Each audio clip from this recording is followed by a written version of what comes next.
Hello students, welcome to my YouTube channel. जैसा कि आप लोगों को पता है कि 6th क्लास का हमने फर्स्ट चैप्टर और सेकंड चैप्टर और थर्ड चैप्टर का 3.1 पढ़ के ख़त्म कर लिया है और वो सब मेरे चैनल पे वीडियोस में पड़ा हुआ है। तो अगर आप चाहें तो वो भी जाकर देख सकते हैं। और चैनल पे ऐसे ही आगे की वीडियो पाने के लिए चैनल को क्या करें, सब्सक्राइब कर लें, चैनल को लाइक करें और अपने यार दोस्तों के साथ इसे शेयर करें। अब हम आज क्या करते हैं, आज हम 3.2 कर लेते हैं। ठीक है, तो पहला क्वेश्चन जैसा कि हमें यहाँ लिखा हुआ है, बताइए कि किन्हीं दो संख्याओं का योग सम होता है या विषम होता है यदि वे दोनों ए हमें दिया हुआ विषम संख्याएं हों और बी हमें दिया हो सम संख्याएं। तो हमें क्या दिया है, उसने दो ऑप्शन दे दिए हैं और हमें पूछा है कि अगर हम इनको जोड़ें तो इनका जो आंसर होगा वो सम होगा या विषम होगा। तो इन क्वेश्चनों को करने से पहले आप क्या कीजिए, ये जान लीजिए कि सम संख्याएं क्या होती हैं, विषम संख्याएं क्या होती हैं। ये अगर आप जान लेते हैं तो आपके लिए क्वेश्चन बहुत इजी हो जाएगा। ठीक है, तो पहले सम संख्याएं क्या होती हैं। सम संख्याएं सम संख्याएं क्या होंगी, जैसे 2, 4, 6, 8, 10 और ऐसे ऐसे जो भी दो के टेबल में आएगा वो क्या होगा, सम संख्या। ठीक है, बहुत इजी था ये। उसके बाद विषम संख्याएं। विषम संख्याएं विषम संख्याएं क्या होंगी, जो 1, 3, 5, 7, 9, 11 और ऐसे ऐसे। ये वो संख्याएं होंगी जो दो के टेबल में नहीं आएंगी। ये जो दो के टेबल में आएंगी और ये जो दो के टेबल में नहीं आएंगी। सम हो गई दो के टेबल में आने वाली और विषम हो गई दो के टेबल में नहीं आने वाली। सिंपल था ये। ठीक है, अब हम करते हैं क्वेश्चन। तो क्वेश्चन हमसे क्या कह रहा है कि बताइए कि किन्हीं दो संख्याओं का योग, यानी कि अगर विषम संख्याएं हम लें, यानी कि हम ए करते हैं। पहले ए में क्या लेनी है हमें, विषम संख्या। दोनों क्या होनी चाहिए, विषम होनी चाहिए। तो विषम क्या है, पहले ये ले लेते हैं हम 1 + 3। अगर हमने 1 में 3 प्लस किया, 3 और 1 कितना हो गया, 4 हो गया। 4 क्या है, हमारी एक सम संख्या है। तो क्या लिख देंगे हम, अगर हम विषम संख्याओं को जोड़ते हैं या योग करते हैं तो वह एक सम संख्या होगी। ठीक है, पहला कर लिया हमने, इसका पहला पार्ट खत्म हो चुका है। ठीक है, अब इसका दूसरा पार्ट करते हैं। अब दूसरे पार्ट में वो हमसे क्या कह रहा है कि दोनों क्या होनी चाहिए, सम संख्या होनी चाहिए। क्या होनी चाहिए, सम।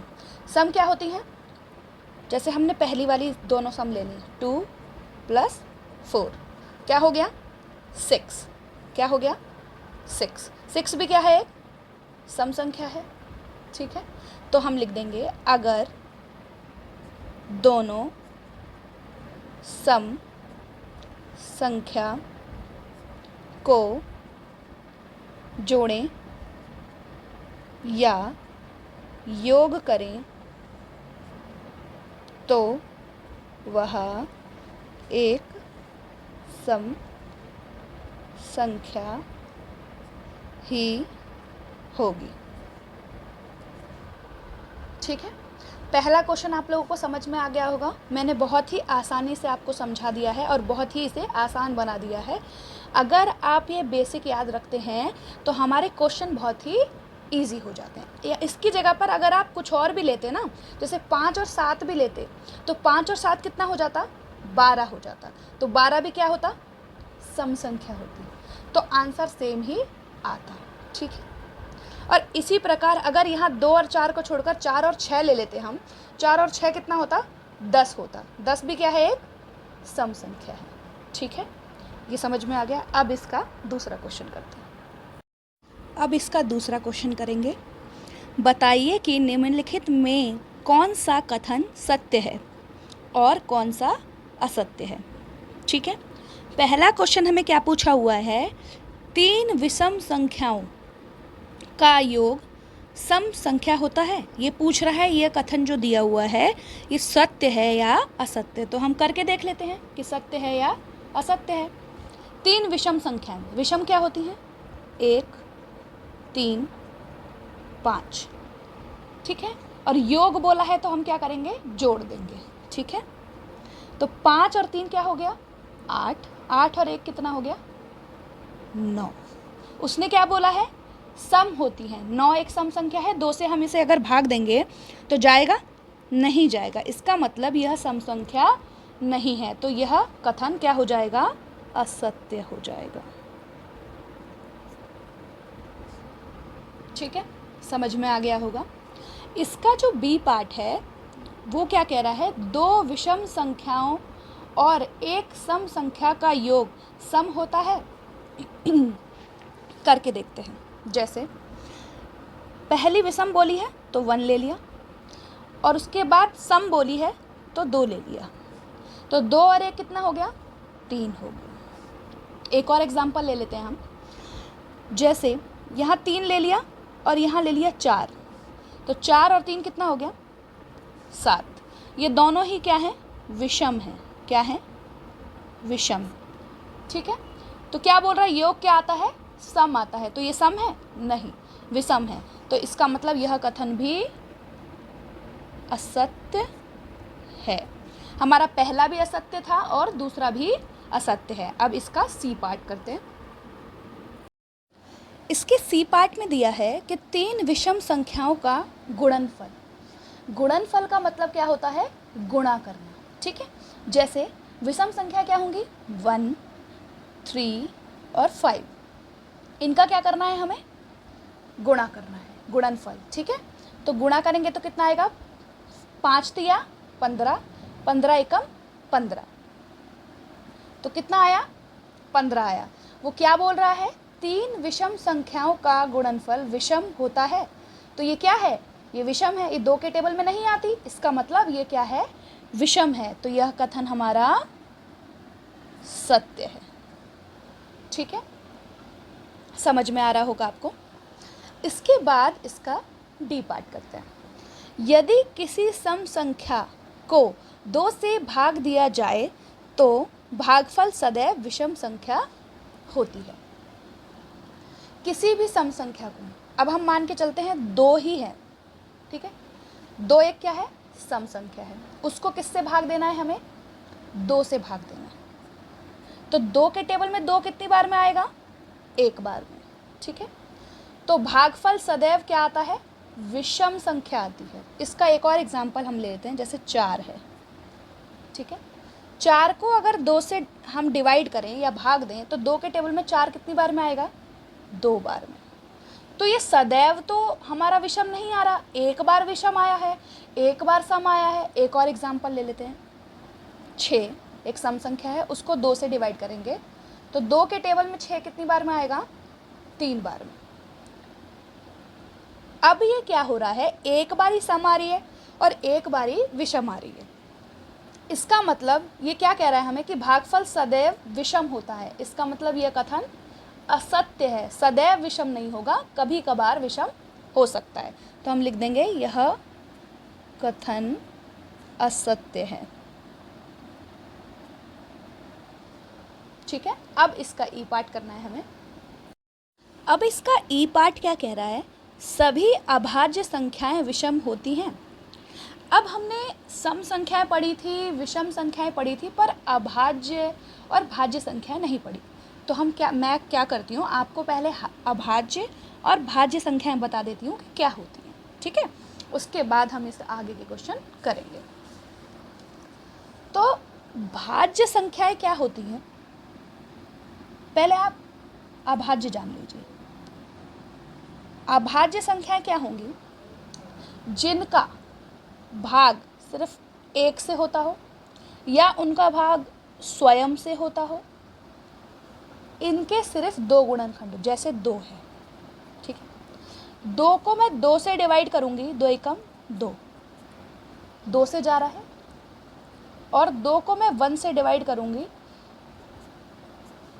तो 1 से जा रहा है, खाली स्वयं से यानी कि खुद से और या फिर 1 से। अगर जो स्वयं से और 1 से जाते हैं वो क्या होते हैं? अभाज्य। ठीक है, हमने सिर्फ ये जान लिया कि जिनके सिर्फ 2 गुणनखंड होंगे या तो वो स्वयं होंगे या फिर 1 होगा, तो वो क्या होंगे? अभाज्य। अब क्या जानेंगे हम? भाज्य क्या होते हैं? भाज्य के क्या होगा? 1 से भी होगा, ठीक है, स्वयं से भी होगा और भी संख्याओं से यह विभाज्य होगा। जैसे और भी संख्या, जैसे 4 लिख दिया हमने, 1 से डिवाइड होगा, ठीक है, उसके बाद 2 से डिवाइड होगा, 2 2 ज़ा 4, उसके बाद 4 से भी डिवाइड होगा, 4 1 जा 4। तो वो खुद से भी डिवाइड हो रहा है, स्वयं से भी डिवाइड हो रहा है, 1 से भी डिवाइड हो रहा है और 2 से भी डिवाइड हो रहा है, यानी कि और भी संख्या से डिवाइड हो रहा है, तो वो क्या हो गए? भाज्य हो गए। सिंपल सा फॉर्मूला है। इनका क्या है? ये सिर्फ 1 से और स्वयं से होते हैं। भाज्य क्या होते हैं? 1 से भी होंगे, स्वयं से भी होंगे और भी संख्याओं से भी होंगे। ठीक है, अब आप क्या करिए, ये नोट डाउन कर लीजिए कहीं पर नोट में, तो ये आपको पूरे सवाल आगे के करने में सहायता प्रदान करेंगे। ठीक है, जैसे सम संख्याएं लिख दी मैंने, विषम संख्याएं लिख दी मैंने, भाज्य लिख दी, जैसे 4 6 भी ऐसी संख्या है जो 2 से जाएगी, 3 से जाएगी, 1 से जाएगी और फिर स्वयं से भी जाएगी। ठीक है, तो क्या हो गई? भाज्य। अभाज्य हमने 2 का देख लिया था, 3 भी स्वयं से भी जाएगी और 1 से जाएगी और किसी टेबल में नहीं आएगी। ठीक है, तो ये हो गई अभाज्य। अब हम आगे के क्वेश्चन करते हैं। ठीक है, तो क्या कह रहा है? सभी अभाज्य संख्या विषम होती हैं। हमने क्या देखा? अभाज्य संख्या क्या है? 2 3 5 7। 2 क्या एक विषम संख्या है? नहीं है, ये क्या है? सम संख्या है। तो हम क्या लिख देंगे? 2 एक सम संख्या है, इसलिए कथन असत्य है। ठीक है, एफ में क्या दिया है? अभाज्य संख्याओं के कोई गुणनखंड नहीं होते। अब ऐसा तो नहीं है कि कोई गुणनखंड ही नहीं होते। जैसे हमने अभाज्य संख्या ली थी 2, तो 1 के टेबल में भी आएगा, 2 के टेबल में भी आएगा, तो कोई गुणनखंड नहीं है। 2 गुणनखंड तो है ना इसके, 1 और 2 गुणनखंड है इसके। इसका मतलब यह कथन असत्य है। क्या है? असत्य है। ठीक है, इसके बाद जी करते हैं। 2 अभाज्य संख्याओं का योग सदैव सम होता है। 2 अभाज्य, अभाज्य क्या हो गई? 2 हो गई, 3 हो गई, मैंने लिखवाई थी ना आपको, ये देखिए 2 हो गई, 3 हो गई, 5 7, ये सब क्या हो गई? अभाज्य संख्या। ठीक है, तो 2 अभाज्य संख्या यानी कि हम 2 ले लेते हैं और 3 ले लेते हैं। इनका क्या कह रहा है? वो योग कह रहा है। योग का मतलब क्या होता है? जोड़ना। तो 3 और 2 कितने हो गए हमारे? 5 हो गए।